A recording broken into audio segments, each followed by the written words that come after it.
Welcome back to my channel. My name is Marvelous, and if you're new here, thank you so much for clicking on this video. And if you're returning Sabi, you know I love you. I love you. I love you so much. Thank you so much for your love and support. So today, guys, I came with a sit down video. I just wanted to talk about township life. When I started doing vlogs, I wanted to showcase how people are surviving in the townships. But I think along the way, I got carried away and I didn't do that.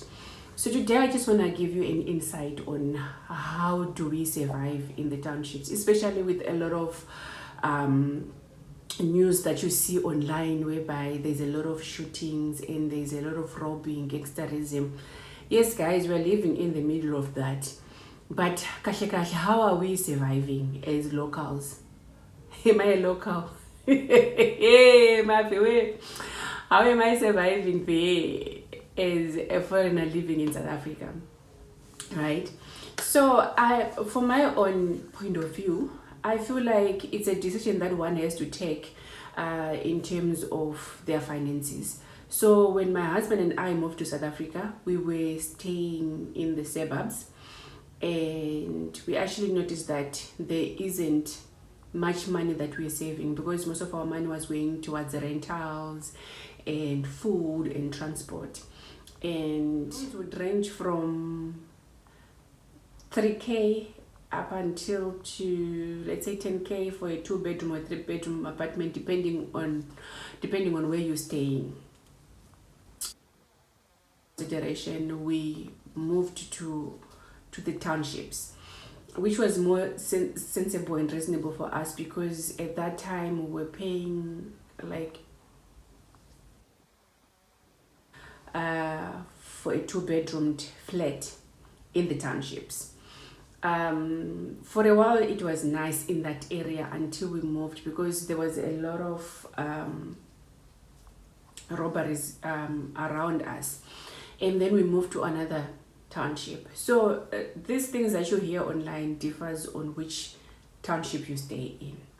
So I'm currently staying in one of the most dangerous townships in Capetown, but the difference is the way you carry yourself around.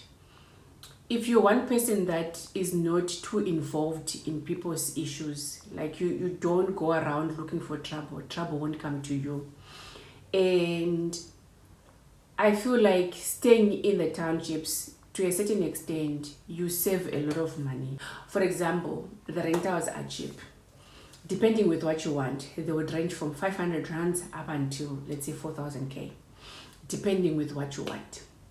And the advantage is that there are landlords that would develop their yards and build flats on them. It can be a 1-bedroom apartment, it can be a 2-bedroom apartment, it can be a bachelor's flat, and those flats range with the prices are different.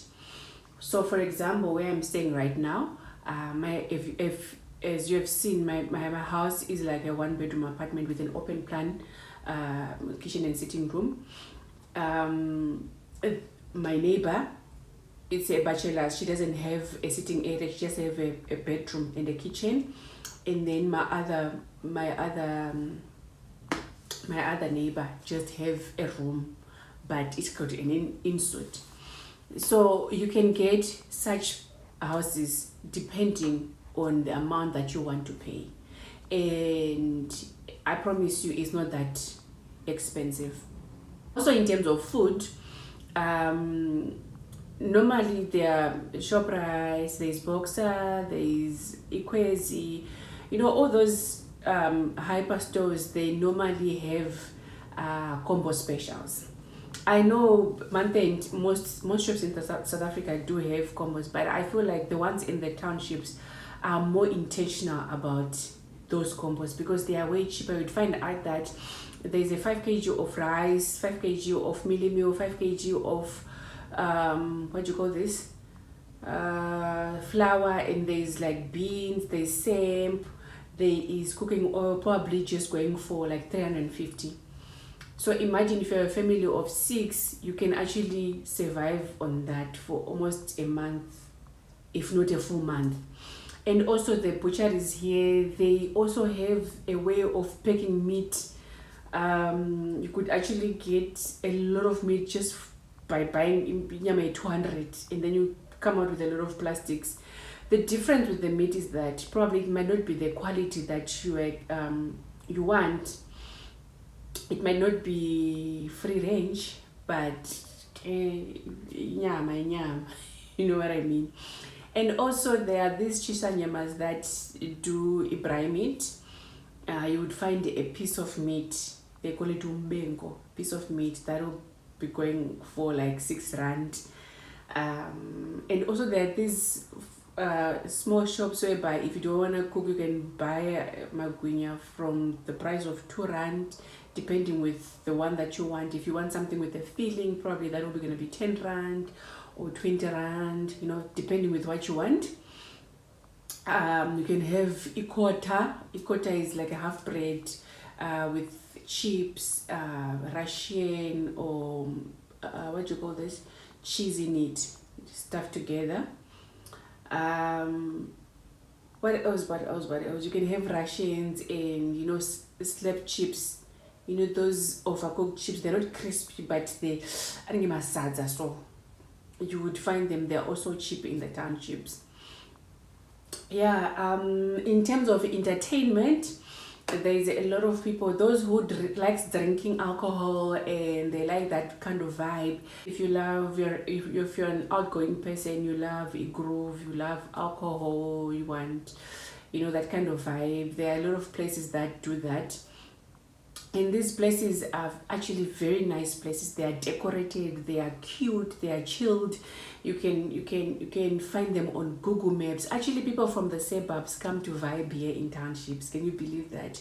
So here around the area that I stay, there's Rens, there is Ace, and there's also a place called Park Inn.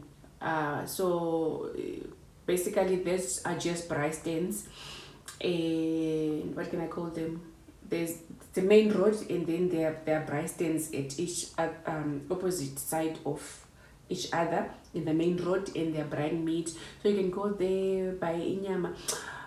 If you're from Zimbabwe, it's giving Merek vibe, but elevated. Merek vibe and elevated Merek vibe there, so you can drink and eat, and there's music, and you can buy from wherever store you want. Yeah, and also there's a hotel. This is the first hotel in our township. It's very cute and cozy, and you can actually go there and have an unwinding time. There's a lot of B&Bs as well. If you come for a groove and you don't have anywhere to sleep, you don't want to drive at night, you can actually book yourself in a B&B. And then there's always one gidi or the other, especially there's a season for it. Like recently, I haven't seen people doing Mgidi. So Mgidi is like, I don't want to say the wrong stuff, but I know it's either the called Mgidi or Umsebenzi. Please, my Xhosa tribe, please come and help me to explain what Mgidi is. But all I know is that there's always umsebenzi. People from my country, what can we say? What